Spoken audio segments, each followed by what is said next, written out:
When Trump called Thomas Sankara a dumb African at a world summit, nobody could have predicted what happened next. What followed wasn't just a political disaster, it was a global reckoning. It was supposed to be a standard summit. At least, that's what they all thought when they landed in Geneva under gray skies, passing through black SUVs, polished marble floors, and the glass-cooled formalities of international diplomacy. Delegates from every continent gathered for what had been dubbed the World Forum on Global Equity, an ambitious name for an event that most assumed would end in vague statements and photo ops. But that year, something was different. There was a name on the schedule that no one had expected to see: Thomas Sankara. He had become myth, the ghost of revolution, the face of African defiance. Assassinated in 1987, or so the world believed, only for news to break just months before the summit. Sankara was alive, hidden for decades, sheltered by rebel communities, scholars, and loyalists. And now, after years of silence, he was back, representing a new alliance of African nations, the United Pan-African Compact, prepared to demand a full economic and historical reckoning from the global powers that had extracted from them for centuries. Then there was Donald J. Trump. Loud, bombastic, still very much present in world affairs through foundations, corporations, and an ultra-nationalist international bloc. He had arrived in Geneva to protect Western interests, as his team put it, a familiar, arrogant phrase. He made jokes on arrival. "What's Sankara gonna do, give us a poetry slam?" he said. Cameras caught it. The clip was viral in minutes.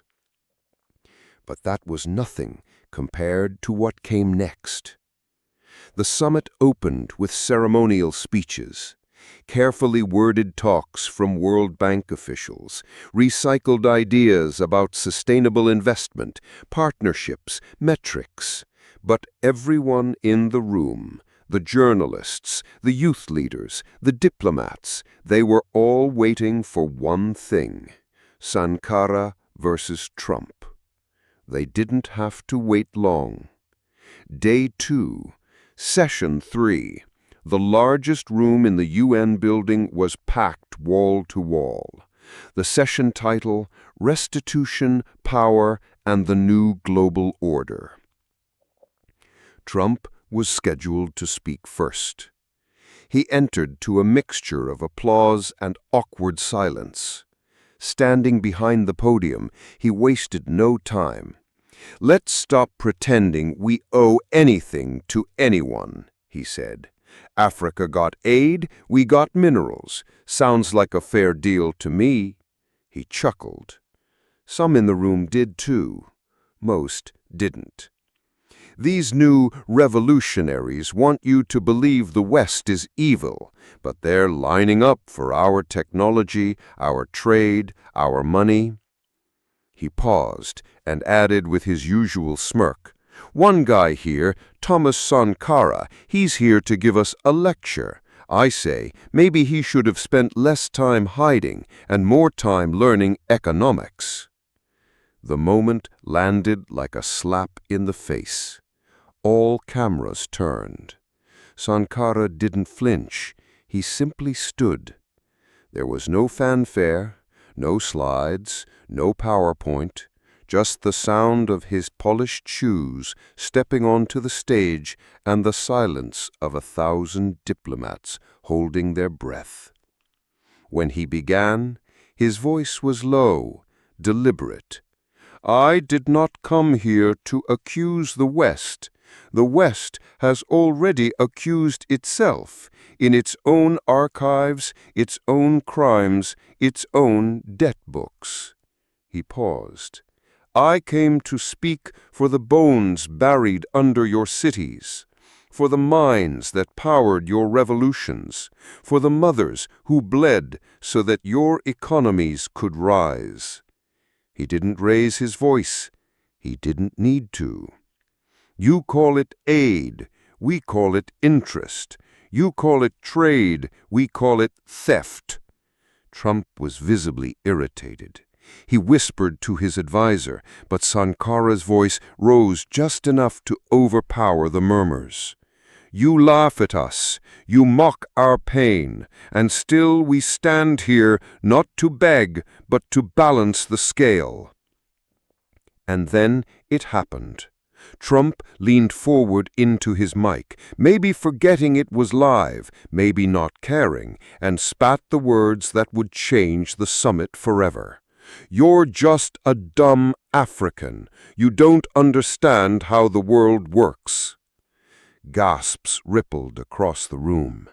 The insult was raw, racial, colonial, venomous, and it echoed, unfiltered, across the live streams of millions. Sankara stopped mid-sentence, his lips pressed together, his eyes closed for half a second. When he opened them, something in the room shifted. He stepped off the podium. No one knew what he was doing. He walked to the center of the stage, where an elaborate digital model of the world had been installed, a 3D topographic globe built from glass, circuitry, and LED-lit continents, a symbol of unity, according to the summit designers. Sankara stood in front of the model. He reached into his pocket. He pulled out something small, a lump of soil, red and dry. This is from a village in Burkina Faso, where the land was taken, where the people were starved, where the diamonds left, but no water ever came back. He pressed the soil against the surface of Africa on the model, and then he raised his fist and smashed it down. Glass cracked, circuits flickered, a piece broke off and tumbled to the floor, landing with a sound that silenced the entire building. Security moved, but delegates held up their hands. Don't interfere. Sankara picked up the broken piece, held it high. You say I don't understand how the world works? I understand it too well. I understand that every part of this map was drawn with blood, and I am here to redraw it. Trump stood, furious. This man is unhinged. Get him out of here. But Sankara turned to him, calm as a lake before a storm. You built your empire on our silence. That silence ends now. He stepped forward. You think power is shouting louder, but real power is speaking when everything tells you to be quiet. And then he turned away from Trump, as if he no longer mattered. Instead, he looked into the audience, directly at the younger delegates, the students, the climate activists, the small nations seated at the back. You are not small. You are not weak. You are not the leftovers of history. You are the future, and you will build something from these broken pieces. He held the shard of glass up to the light. It shimmered red and gold, as if the blood of the earth itself was caught in it. The room burst into applause, not polite clapping, a standing ovation. Dozens stood, then hundreds, some with tears, some in silence, but all standing. Trump left the hall surrounded by advisors and guards, visibly fuming. But Sankara stayed. He answered questions. He hugged young leaders.